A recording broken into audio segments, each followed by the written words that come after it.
you want to look different and feel different, you have to kill the person that you are now and start acting a bit different. But getting lean can be tough, but doing it without losing any muscle mass, well, that's where a lot of guys mess it up. In this video, I'm gonna show you exactly how you can lose body fat while keeping your hard-earned muscle. I'm gonna share my personal journey backed by science, what I've learned through school, and why some certain diets such as keto, fasting, or carnivore are failing you. And I'm gonna give you an exact step-by-step plan that'll help you get lean while keeping your hard-earned muscle.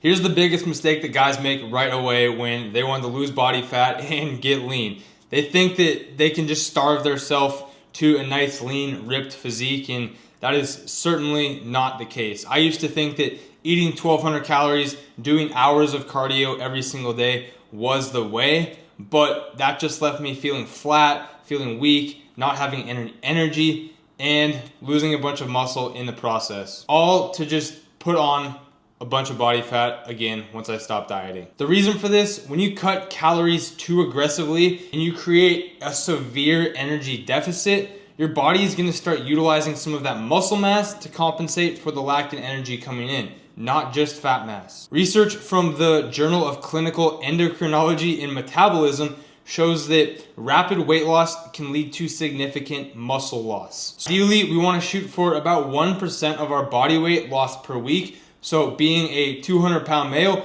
that is about two pounds a week at most to ensure that I'm losing mostly fat mass and not muscle mass. If we get much beyond 2 pounds a week, odds are we're losing some muscle mass with that. And even with the 2 pounds per week, if you're not eating a significant amount of protein and strength training, giving your muscles a stimulus to need to stick around, that 2 pounds itself could be muscle mass and not fat mass. So in order to lose fat mass without losing any muscle mass, there are 3 things that we need to prioritize. That's gonna be protein intake, resistance training, and a slow and steady calorie deficit. So first off, we need to prioritize our protein intake. Protein is gonna be your muscle's best friend. You wanna aim for about 1 to even 1.2 grams of protein per pound of target body weight.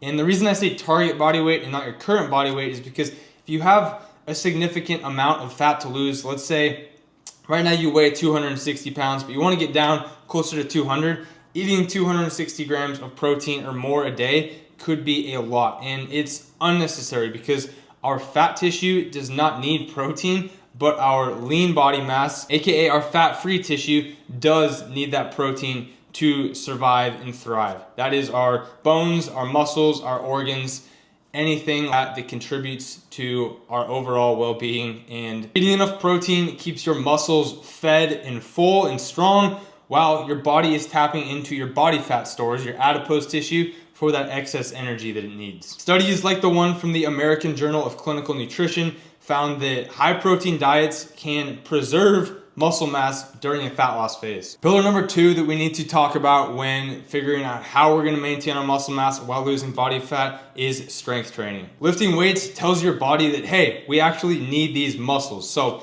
lifting 3 to 5 times a week and lifting heavy weights is going to give your body that stimulus it needs to both build and maintain muscle mass. Oftentimes when guys want to start losing body fat, they instantly switch their training over to doing excessive amounts of cardio. But if we look at your typical runner or the person that focuses on cardio, what does their physique look like? They are not very muscular and they aren't even that lean either. You see, your body wants to adapt in order to become as efficient as possible. So for running, it needs 2 things.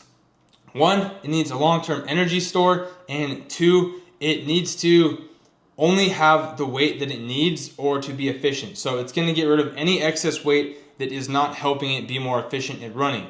That would be a significant amount of your muscle mass on your upper body that, and even your lower body, that is not needed to be good and efficient at running. Next, the energy store often comes in the form of a little bit of extra fat storage. You'll often see this around the midsection of runners, kind of in that spare tire region around just above the waistline, where runners will hold on to a little more body fat as that kind of stored energy source for their longer endurance bouts. And number 3 is gonna be not creating too big of a calorie deficit. So the problem with a lot of diets is they have one strict rule that creates a massive calorie deficit, gets people to lose weight super quickly, but it's not sustainable. They lose a lot of muscle mass. They increase their body fat percentage at the end of the day because the weight that they lost was muscle and not body fat, and they end up gaining all of that fat back and then some. So what we want to do is create anywhere from a 10 to 20%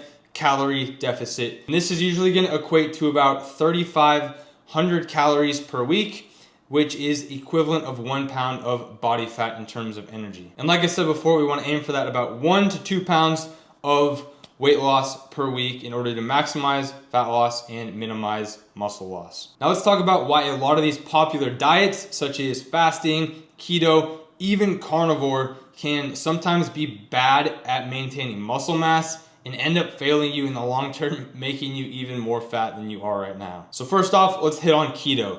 Keto eliminates all carbohydrates from your diet, which are your body's main fuel source. While you might lose a lot of weight quickly when you start a keto diet, a lot of that weight is water weight.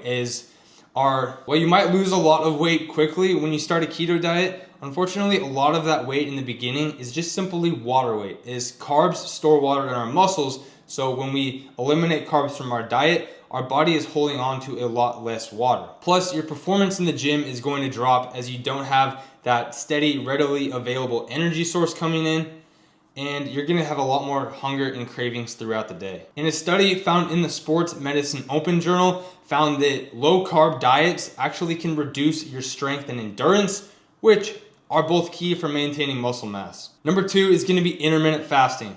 Intermittent fasting can work for some guys, but it's simply just a tool in the tool belt and not a foolproof dieting strategy. Oftentimes, if you're training hard and then trying to cram all of your nutrition into a small window, you're not getting enough protein in, you're not fueling your body for recovery throughout the rest of the day, and you're not maximizing protein synthesis, which is gonna make sure that you retain and even build muscle mass. Next, carnivore diets exclusively focus on animal products, and while it's very likely that you're gonna get enough protein in with the carnivore diet, it's also likely you're going to be creating way too severe of a calorie deficit. Your performance, endurance, and strength are all likely to decrease because you're not taking in enough energy. Your workouts are going to suffer. You're going to feel a bit more lethargic after a period of time, and you're likely going to start craving foods that you can't have because of this restrictive diet and end up binging on them in the future. The truth is, fad diets all sound good, and in theory, they do work, and they're very easy because they only have one rule and you don't really have to learn anything about nutrition.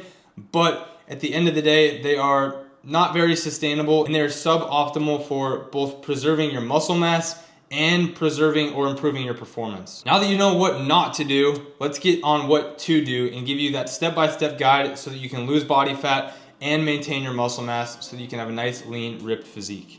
Step 1 is going to be start tracking your nutrition. At a base level, all you need to pay attention to in order to lose body fat and maintain your muscle are your overall calories and your protein intake. Track your calories as you normally eat and get an average for those 3 days. That will be your baseline or maintenance calories. From there, you can make sure that you're hitting about 1 gram of protein per pound of lean target body weight, and then decrease your calories by 10 to 20% in order to create that deficit while keeping the protein high, and that will lead to you losing about 1% of your body weight per week, aiming for that 1 to 2 pounds. Step 2 is make sure you're still incorporating carbs into your diet. These are going to be your main fuel source for your workouts, so you want to focus the majority of your carbohydrates pre and post workout. This is going to fuel your workouts before and then fuel your recovery after. Step number 3 is make sure that you're still strength training on a weekly basis, hitting about 3 to 5 sessions per week, focusing on heavy compound movements. Compound movements are going to give you the best bang for your buck, hitting multiple muscle groups with one movement. About 4 to even 6 exercises is enough for one session, getting about 30 to 45 minutes, 3 to 5 times a week, depending on your training experience and your time that you have available to train. Lifting will give your body that signal that it needs to keep that muscle mass around and help develop that nice, mature, dense muscle mass look that we are all looking for. Step number 4, you're probably wondering, should I be doing cardio during my fat loss phase? I highly recommend that as far as cardio goes, you really just focus on overall activity throughout the day, and this can be measured through a step count. So figure out where your steps on average have been over the past few weeks and increase them by about 2,000 to 3,000. This is going to make sure that your body isn't down regulating its energy expenditure and accounting for that calorie deficit. Keeping your energy expenditure high and steady and consistent will allow you to remain in a calorie deficit and lose fat faster. Doing the low intensity cardio such as walking versus any sort of high intensity cardio will, one, put less stress on your body, and two, it won't rapidly increase your hunger levels as some sort of high intense cardio activity would. And step number 5 is going to be make sure you're monitoring your progress. I highly suggest getting daily body weight measurements, as it's going to fluctuate on a day-to-day basis, so being able to take that average at the end of the week will give you a lot more accurate picture. Number 2 would be take weekly progress photos, as sometimes just looking at the scale isn't an accurate picture of how we are progressing. So being able to compare that with a visual representation, looking back weeks, will give you a good idea of how you're progressing. And when you look at yourself every day, it's sometimes hard to see those changes and recognize the progress you've made. But if you have progress photos that you can look back on, it's sometimes very rewarding and also a great tool to make sure that you're heading in the right direction. So remember, getting lean, making sure that you maintain your muscle mass and you don't end up looking skinny fat, isn't about any sort of quick fix or special diet.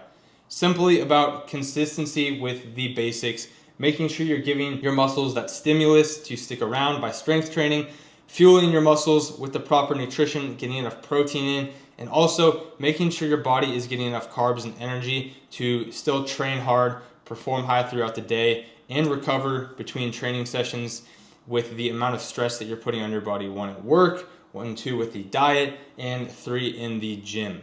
And then the last one, making sure that you're moving enough throughout the day. 1, just for your overall health, but to make sure that your body is still expending enough energy through your total daily energy expenditure to remain in that calorie deficit. And all these diets that force you to extremes with these kind of one standard rules are great for a little bit of quick short-term progress, but they're not going to serve you well in the long term. And every guy that I've coached so far and that is stuck to these basics and these principles has got lean and stayed lean for years to come without having to sacrifice their quality of life, the foods that they eat, or their performance or their vitality in the gym. So if you're serious about getting lean and maintaining muscle, don't fall for all of the hype diets. Stick to what works and that gets real results. Click the subscribe button, as we're going to continue to put out more real, no nonsense fat loss and fitness tips like this. Hell yeah! Hell yeah! To help men just like you get lean, stay lean, so you can be lean and lethal in your life. Thank you for watching. Let us know in the comments below what videos or topics that you would like to see next. We'll dive into some more research, get a little more sciencey on you. That way we can put an end to all these BS fad diets and actually make an impact, allowing guys to finally get lean and stay lean and quit the cycle of yo-yo dieting, being frustrated, and actually make America healthy again. See you in the next one.